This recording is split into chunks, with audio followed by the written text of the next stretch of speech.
Good morning, Professor.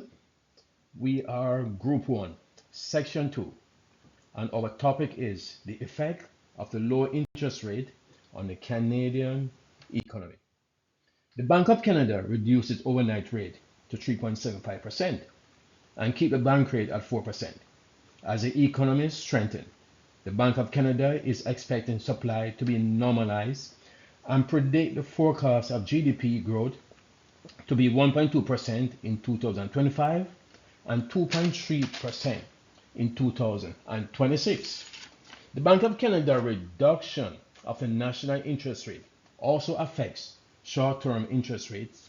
A low bank interest rate can have a positive impact on prospective home buyers, which will lower mortgage payment and enable mortgage holder to refinance at a better rate. Causes of inflation. The global pandemic caused a rise of inflation in Canada. The war in Ukraine, falling global oil prices, and local income demand, which led to a large rises in food prices, energy, housing, and material, and thus the cost of production increased. Canada has been experiencing high inflation since the second quarter of 2021, when inflation peaked at 8.2% in 2021 and 7.2% in 2022. When the economy is strong, the interest rate is high to protect against inflation. When the economy is weak, the interest rate is lower to support economic growth and protect the country from falling below the inflation target. Interest rate. When interest rates are low in the market, this makes borrowing money much cheaper. Because it lowers mortgage rates, more and more people can afford to buy a home. As a result, demand for houses will go up and home prices tend to rise, which benefits sellers and homeowners. Low interest rates motivate people to refinance their mortgage, meaning they can pay off their loan at a lower rate. This helps people to reduce their monthly payments, giving them extra money on their hands to invest in other products, which helps the economy to grow. Risk of low interest rate. Low interest rate can help the economy grow, but they also have some risks.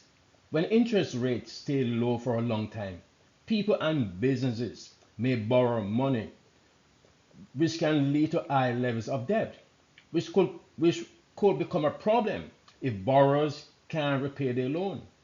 Low interest rates can use the prices of things like houses and stock to rise too quickly, creating bubbles.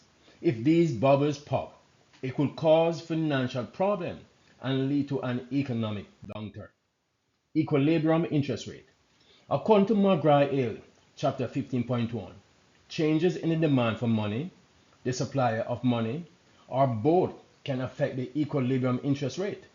The Bank of Canada is most interested in the effect of the money supply because an increase in the money supply will lower the equilibrium interest rate, while a decrease in the money supply will raise the equilibrium interest rate.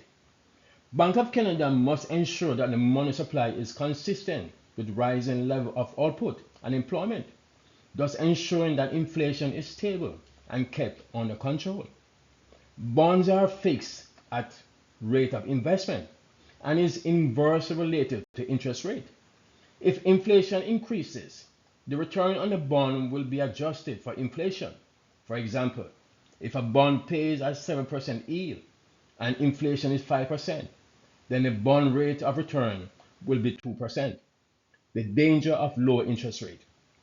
According to Masson from CBO Institute, page 6, the Taylor rule of Canadian historical data is by no means straightforward. And for one thing, the Bank of Canada set policies to take into account the forecast of inflation rather than just react to current values, and rightly so. He went on to say the average Canadian household income debt has surpassed that of the Americans, and it has put a strain on citizens to purchase a home in the future. Learning from the chapters. From chapter 1, we learn about the effects of a low interest rate and how the money supply will affect consumer purchasing power. In another chapter, we look at determinants of demand. We see that a lower interest rate will increase consumer taste and expectation for a particular product. Having cash asset on hand during a lower interest period give rise to the purchase of valuable assets rather than average possession. In chapter 6, we look at the macroeconomics of banks and other financial institutions. The saving component of these institutions are very important in the growth of the economy because they channel consumer investment into the most productive areas and offer the public high returns on their investment during low interest period. Continuing learning from chapter 8, the federal government imposing low interest rate will encourage business to invest in the economy, resulting in job creation and foreign investment. Chapter 15 gives insight that the Bank of Canada must hold cash in reserve, which will influence the amount of money available for lending. Banks communicate their future policy intention to influence economic expectation. For example, they might signal that interest rates will remain high for a certain period to anchor inflation expectation. Banks reduce the size of their balance sheet by selling government bonds or other assets. This reduces the amount of money circulating in the economy, which can help to lower inflation. By increasing the policy interest rate, banks make borrowing more expensive, which discourages spending and borrowing. This can help to cool down the economy and reduce inflation. Features. The demand for money has two features, transaction demand and asset demand.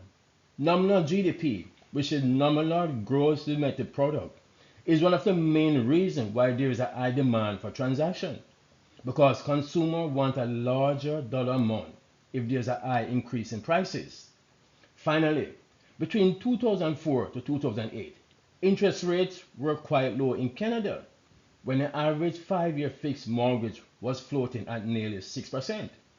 During this period, Canada experienced a surge in home prices, which went up to 44%. We conclude with the academic APA references and the group members who have contributed to the project.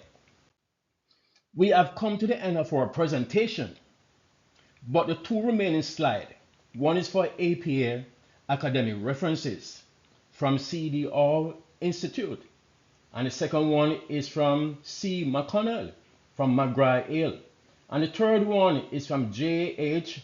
Christensen from the Niagara College database. On the other slide, we do have contribution from the other group members who have contributed to this assignment. Thank you very much.